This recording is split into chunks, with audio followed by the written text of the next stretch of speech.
Kalau Anda menyangka saya adalah Muhammad Ainun Najib, itu sumber penderitaan Anda di masa yang akan datang, karena saya bukan Mbah Ainun Najib.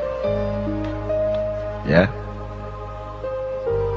Ini mungkin masih jadi pertanyaan Anda, tapi bisa.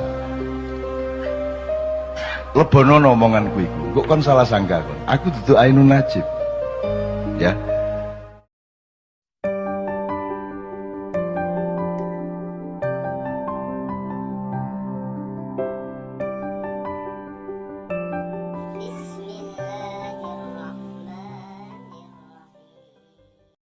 Jenenge ketemu Gusti Allah, masuk ke gelombang zat iki piye rupane wujude iki aja takon saiki. Apike wis piye? Kowe gare gelem ora rono, engko nek kowe takon saiki wujude iya ya, kaya engko kowe gelem gawe lagu nek wis jelas payu, ngono to. Ya aja kowe gelem nyupir taksi nek jelas sing penumpange pira, ngono ayo ora sida nyambut gawe kowe. Jadi tidak usah nanya itu, pokoknya dinikmati aja perjalanannya itu, bukan panennya yang kamu nikmati, perjalanannya, bentuknya bagaimana, tan kino yang ngopo, tan kino kini laisa kamitslihi syai'un. Ngono lho, Dik. Walam nek kowe mengandalkan pengetahuan nganti tekan semono, kowe tidak bisa menikmati tidak tahu. Orang ngerti ki penting ya. Kita tidak ngerti itu penting, jadi bukan hanya ngerti penting itu, nggak ngerti itu ya penting. Misalnya kamu tidak ngerti persis isinya isi hatinya istrimu, itu juga penting. Nak gue ngerti persis, mesti pegatan, gue seminggu pegatan. Nak gue krungu tenan, atine kayak ngomong apa. Aku iki sering janjane nek ora tak kuat-kuat ke hatiku ki yo, pengen matane oke wong aku. Aku ngerti hatine kayak ngomong ngene ngerti, saka mripate aku wis ketara wisan, wis ketok. Dan saya menahan diri jangan sampai saya tahu. Jadi sok-sok kuping tak buntu, mripat tak tutupi. Karena ketidaktahuan itu penting untuk saat yang tepat gitu loh, Dek. Itu piye to kowe iki? Apa kowe iki menempuh karier anggar wis jelas sok-sok aku dadi menteri ngono lah ya ora ta ya. Ya menempuh terus gitu ya, Dek ya. Cedak ya. Jadi jangan tanya wujudnya nanti gimana kalau sudah ketemu gelombang kita sing kepriye. Wis to lakonono wae. Gitu loh. Iya ya. Ngono ya, Dek ya. Wah, sing nikmat ki. Dan itu tidak akan pernah dibuka. Dan kowe aja njaluk dibuka. Cetane pira iki? Rasa ngono kuwi. Oh sing penak ki ra cetha kuwi kok. Jadi Anda ini belum mengerti nikmatnya misteri. Tolong dinikmati. Jadi yang kamu maknai itu bukan hanya pengetahuan, ketidaktahuan juga tolong dimaknai. Itu juga indah luar biasa. Dan rumus pemaknaan yang paling tinggi adalah kecerdasan bersyukur. Wong saiki iki ora pinter bersyukur ki apa? Dadi mulane ora indah uripe. Semakin tinggi kecerdasanmu untuk bersyukur, semakin indah hidup ini. Ngono kira-kira. Oh nganti sing paling ora penak wae iso dimaknai dengan rasa syukur dadi indah kok. Tenan kuwi. Kalau kamu nanti punya anak, selesai hidupmu enak. Karena seluruh penderitaan yang kamu alami, kuwi langsung kamu bilang sama Allah, ya Allah, 10 kali lipat dari penderitaan yang sekarang saya alami, saya ikhlas. Cuman saya mohon seluruh penderitaan saya ini untuk membayari kesejahteraan dan kemaslahatan anak-anakku besok-besok. Wis ora apa to menderita dadine. Saya kue menderita, saya anakmu bahagia. Nek ana rumus dialektika kaya ngono kan malah apik. Dadi wis ora apa-apa. Mulane seorang ibu akan mengatakan, "Mbok, anakku iki aja lara, sing lara aku wae, nek perlu ki lho mripatku peken nanggar anakku ora lara." Kan begitu. Jadi begitu banyak makna hidup yang sebenarnya wis garing gledhi ya dhewe. Tetapi orang sekarang menyempitkan diri dengan menganggap bahwa yang bermakna itu cuma materi. Gitu loh. Engko nek wis ana materi tenan ya ora iso memaknai, akhirnya ya ora bahagia. Wis entuk duit, bingung, ditransfer nang wong wedok 50. Karena dia tidak mampu memaknai. Omahe gede banget misalnya, dia juga tidak bisa memaknai. Piye karepe omah gede karo omah cilik iki bedane apa? Nek klambimu 20 karo klambimu ming 3 ki bedane apa? Apa ya kuwi nek klambimu 20 sekali pakai 5 rangkep ngono piye? Nah, itu kan soal pemaknaan. Toh akhirnya ya menganggo siji toh, Pak. Sing dinggo klambine ya mung siji apa ya nganggo klambi loro lak ya ora. Duwe panganan pira wae iso beras, iso tuku beras sak ton sedina wong sugih. Ning ya apa kowe arep mbadhop sego sak ton lak ya ora. Nah, kalau orang terjebak pada materi, dia akan kehilangan kenikmatan hidup.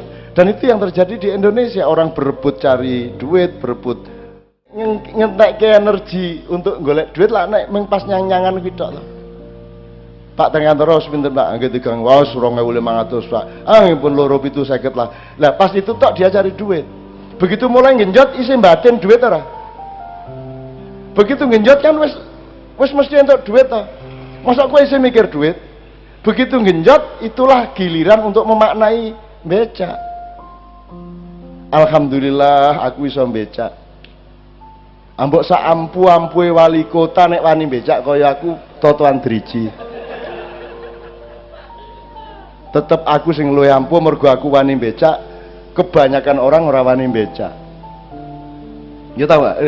Ya tau? Lho kuwi lek makna to. Kabeh wong cak mau jadi presiden. Oh aku ora dadi bisa wani kok pemenang dadi presiden. Ora dadi wani kok. Ora dadi apa-apa iki lho wani, apa meneh dadi apa-apa. Jadi bukan tantangan untuk menjadi apa-apa bagi saya. Yang tantangan adalah orang duwe apa-apa ora dadi apa-apa wani kowe. Kejaman biyen aku karo Habib Anis nang Tayu nang gone Kangmu nang gone Kang Ahmad ning Kudus. Ki yo ngene iki aku ora berubah. Secara karier keduniaan ora tahu berkembang aku. Gitu loh. Ora tahu berkembang. Ndolek duit ora tahu aku. Emoh aku ngelakoni apa-apa dengan tujuan ndolek duit. Kuwi ngremehke Gusti Allah. Ayo kamu ikut berkehendak, kamu ikut sadar, terus aku tak ikut apa yang kamu kehendaki. Itu percintaan, Thomas. Jadi jangan menyangka bahwa kita punya otoritas. Kita itu dipinjami, dijadikan cipratan, kemudian cipratan itu dihidupkan oleh Allah dengan kesadaran tadi, terus disuruh berkehendak, terus Tuhan ikut. Itu kan seperti sutradara ikut main, ikut joget, niruin pemainnya yang joget-joget. Peristiwa apa itu? Kan nggak ada sutradara yang taat kepada pemain. Itu kan kesadaran sutradara yang masuk panggung untuk bercinta, untuk melakukan dialektika kasih sayang dengan hamba-hambanya. Nah, kalau Anda menikmati ini, Indonesia kecil, dunia kecil, laba rugi kecil. Itu masalah proses saja. Semuanya menjadi mubah-mubah saja. Yang wajib adalah Anda berada pada kesadaran inti untuk bercinta dengan Allah. Maka fayakunnya akan semakin menggelombang. Jadi Anda jangan terlalu serius amat dengan dunia materi yang remeh ini. Jalur dihubungi karena apa? Kowe nasionalisme. Kamu harus menyatu. Kalau kamu menyatu dengan Allah, ya Allah itu satu, maka semua makhluknya itu dipisahkan dari dia untuk menyatu kembali dengan dia, ya toh. Maka kamu harus menyatu dengan semua yang ada di mana kamu dihidupkan, dengan tanah, dengan rumput, dengan sungai, dengan air. Kamu menyatu dan carilah istri supaya kamu bisa menambah persatuan ini. Josoban sabun wae. Gitu ya, Dek ya. Semua bisa dikaitkan ke situ ya. Oke. Ini ada ya, beres ya. Karena kamu muslim, maka kamu nasionalis. Jadi jangan mau ditipu oleh orang-orang elit bahwa nasionalis itu bertentangan dengan Islam. Karena justru karena saya Islam, nasionalisme saya lebih tinggi dan lebih mengakar daripada yang bukan Islam. Karena Allah yang mentakdirkan, Allah yang menyuruh saya untuk menjaga, untuk menjadi khalifah di Indonesia, di Pati, dan di lingkungan yang saya bisa. Ini DSI. Ini sudah tua dan saya sinau terus, ya, meskipun tidak harus membaca, tapi aku gerabak, rasake, meneng, delok dengan merem gitu ya. Kan delok nganggo merem ki luwih cetha timbangane karo melek. Ngerti ra kowe? Nek kowe melek sing ketok ming barang sing ketok. Ning nek kowe merem iso ketok barang sing ora ketok. Ayo, oke ndi barang sing ora ketok karo sing ketok. Ah, mulane ndelok karo merem ora mung ndelok karo cetha ora Mas? Logis ndak? Itu nek kowe ndelok mulane wong buta iki kadang-kadang dia kalau dia mengerti orang buta itu lebih beruntung daripada buta. Wong nek wis buta wis ora peduli iki warnane motor ijo apa biru apa ora peduli deh. Dia sudah bebas dari itu. Iki bojo ayu apa ora wis ora peduli. Wis ora ketok kok ora kowe mergo ketok kuwi sing marake terikat oleh penglihatan. Kenapa Tuhan memilih saya untuk hidup, untuk ada? Jadi kalau misalnya ditanya ya, saya ingin tanya sekali, Tuhan kenapa engkau memilih aku untuk hidup? Ya jawabannya akan logika, secara logika kan, ya udah tanya aja sama Tuhan. Tetapi kata Bapak Guru, saya harus tanya ke Simbah Guru. Ya mungkin saja bisa jawab. Terima kasih. Kasih. Kita niati aja karena sekarang tinggal 20 menit kurang. Kita niati maksimal sampai setengah 4 sisan. Kita yang mengatakan kenapa saya yang dipilih gitu ya. Kenapa saya dengan semua pertanyaan eksistensial dia tadi. Itu saya rentang luas seperti ini. Sabrang mengatakan beda antara identitas dengan personalitas. Ya, kalau personalitas itu adalah kondisi alamiah Anda, identitas adalah yang Anda bangun secara budaya atau secara pemikiran, yang terapannya bisa di politik, bisa di organisasi, bisa di apa saja.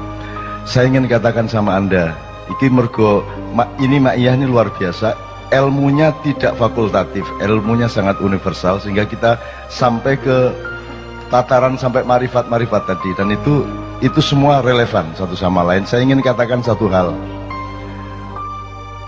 bahkan tidak ada personalitas dalam kehidupan manusia aslinya. Anda jangan berpikir bahwa Nabi Muhammad adalah Nabi Muhammad. Selama kamu masih menyangka Muhammad adalah punya personalitas di mana dia adalah anaknya Pak Abdullah dan Ibu Aminah, Anda salah sangka. Kalau Anda menyangka saya adalah Muhammad Ainun Najib, itu sumber penderitaan Anda di masa yang akan datang, karena saya bukan Mbah Ainun Najib. Ya. Ini mungkin masih jadi pertanyaan Anda, tapi bisa. Lebono omonganku iku. Kok kon salah sangka kon? Aku dudu Ainun Najib. Ya. Muhammad bin Abdullah yang dikasih jatah 63 tahun itu pun cuma identitas sementara, bukan personalitas. Itu identitas, dia harus dilahirkan secara fisik dan harus dari bapak ibu tertentu karena ada keperluan untuk mendatangkan Al-Quran bagi seluruh umat manusia di bumi. Jadi itu identitas yang sangat sederhana dan hanya dibatasi 63 tahun. Kalau Anda bertanya siapa personalitas Muhammad, oh dia kalau mau dicari katakanlah ada personalitasnya, oh dia lahir sebelum Jibril, dia lahir sebelum Iblis, sebelum Kanzul Jannah, sebelum Al-Khoshi, sebelum As-Sajid, sebelum Ar-Roqi, sebelum yang paling roqi, orang yang paling menundukkan badannya kepada Allah, orang yang paling mensujudkan wajahnya kepada Allah, orang yang paling bisa dipercaya untuk menjadi penyebar kesejahteraan atau bendaharawan surga. Dia adalah juniornya Muhammad. Jadi Muhammad itu bukan yang Anda kenal di Arab itu. Yang Anda kenal di Arab itu adalah resonansi dari personalitas Muhammad. Lagi nek anjane kate runu tak dudui kok. Ya, jangan disangka Muhammad bin Abdullah itu adalah personalitas. Itu cuma tugas sementara. Dan hanya sebentar sekali, yaitu 63 tahun. Jangan disangka bahwa dia sebuah diri. Dia hanya sebuah peran. Ya mas.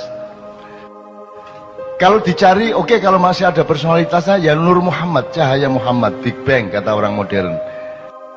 Di mana Allah menciptakan cipratan cahaya yang kemudian menjadi kumparan-kumparan, terus kemudian membelah-belah menjadi planet-planet dan galaksi-galaksi, satelit-satelit dan matahari-matahari.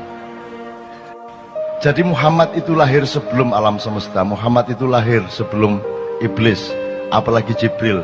Maka Jibril itu adalah juniornya Muhammad. Maka kapan saja Muhammad memanggil Jibril, Jibril akan datang. Bahkan iblis yang disuruh berperan untuk menjadi musuhnya manusia dan musuhnya Muhammad itu bisa dipanggil, didawui, ditimbali oleh Muhammad kapan saja, dan apapun yang ditanyakan oleh Muhammad dijawab oleh iblis dengan sejujur-jujurnya. Kalau dia benar-benar musuh, dia tidak akan menjawab sejujur-jujurnya. Dia hanya berperan. Jadi iblis itu cuma identitas, bukan personalitas. Anda jangan salah sangka.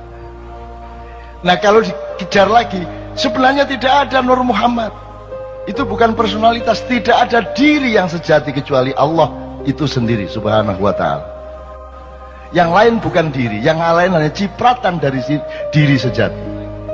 Cetok ya? Jadi kon iku aja tak gopoh karo awakmu dhewe. Kok aku anggitmu kon iku ono ta? Kon iku gak ono. Iku mek kun wis kon mari ono gak ono, mari ono gak ono. Gak ono masalah. Jadi awakmu gak usah perhatian sama dirimu. Dirimu itu tidak penting. Dan saya hidup itu bekalnya adalah yakin bahwa aku tidak penting. Yakin bahwa bukan aku ini yang akan jadi pusat perhatianku. Di dalam diriku tidak ada aku. Di dalam diriku tidak ada Ainun Najib. Karena sudah penuh cinta. Dan cintaku tidak boleh aku tujukan kepada diriku sendiri yang sementara bernama Ainun Najib. Di dalam diriku tidak ada diriku. Gitu loh. Wah, ini nak diterusno kon tambah pecah ndasmu, utangnya akeh. Anda lihat semua pejabat, hampir semua pejabat, semua presiden di dalam dirinya penuh dengan dirinya. Betul enggak? Sehingga dididik bela diri karena perhatian utama dia adalah kepada dirinya yang dia sangka ada. Kalau Anda ingin menjadi orang besar, kalau Anda ingin meraih kebesaran, Anda tidak bisa memanggul kebesaran dan tidak bisa menjadi kebesaran itu selain Anda bergabung dengan kebesaran sejati, yaitu Allah Al-Akbar. Kalau Anda bergabung dengan kebesaran Allah, maka engkau menjadi bagian dari kebesaran itu. Anda tidak bisa diganggu gugat oleh siapapun saja. Gitu ya. Jadi aku nang anakku sing arek endi arek Malang tadi. Sing Nadia, ya bener. Nadia apa yang sebelumnya? Ya Nadia. Nadia, kamu ndak usah pikirin dirimu sendiri dan ndak usah kok aku lah anggitmu aku iku sapa? Kon iku sapa anggitmu? Gak usah kok perhatian awakmu iku. Tapi nek ancane kon ngeyel tiap hari kamu bertanya begitu, kon tak kandhani. Sebentar lagi kamu akan tahu kenapa kamu yang dipilih oleh Allah menjadi dirimu. Radio ya, 1 tahun kemudian kamu akan tahu kenapa engkau yang dipilih. Cukup 1 menit sesudah kamu tahu apa isi hati suamimu. Nek kon wis ro isine atine suamimu, kon iso jawab pertanyaanmu iku mang. Dan percayalah, sampai akhir hayatmu kamu tidak benar-benar tahu isi hati suamimu.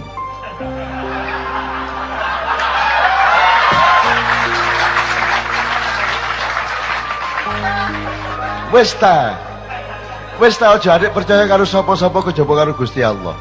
Bojomu nuroni kon bayangno Luna Maya iku.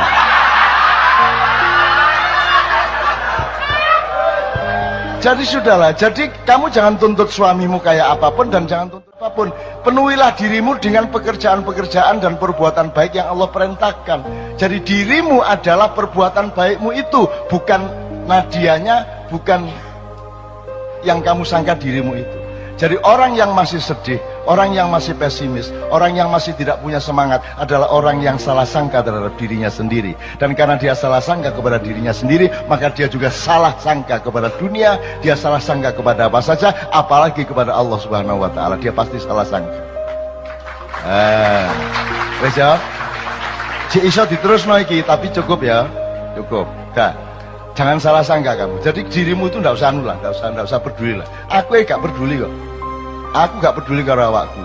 Karena aku sepi, karena kadang-kadang aku ingat aku ini seolah-olah aku, tapi kemudian lupa lagi karena aku harus ketemu dengan bang-bang wetan.